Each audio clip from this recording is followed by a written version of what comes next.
ভারত থেকে বাংলাদেশে অবৈধভাবে পালানোর সময় পুলিশের জালে ৩ বাংলাদেশি। ভারত থেকে অবৈধভাবে বাংলাদেশে পালানোর পথে পুলিশের জালে ৩ বাংলাদেশি।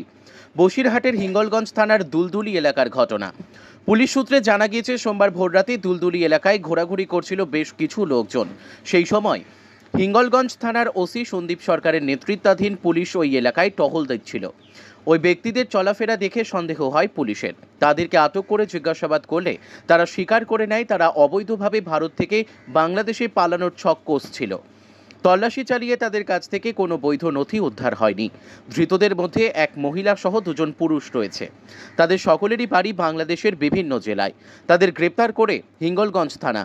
ধৃতদের সোমবার বসিরহাট মহকুমা আদালতে পেশ করা হবে। কবে তারা ভারতে ঢুকেছিল, কোথায় বা থাকতো, বাংলাদেশি নাগরিক হওয়া সত্ত্বেও তাদের কাছে ভারতীয় কোনো নথি ছিল কিনা, সেটাও খতিয়ে দেখছে হিঙ্গলগঞ্জ থানার পুলিশ।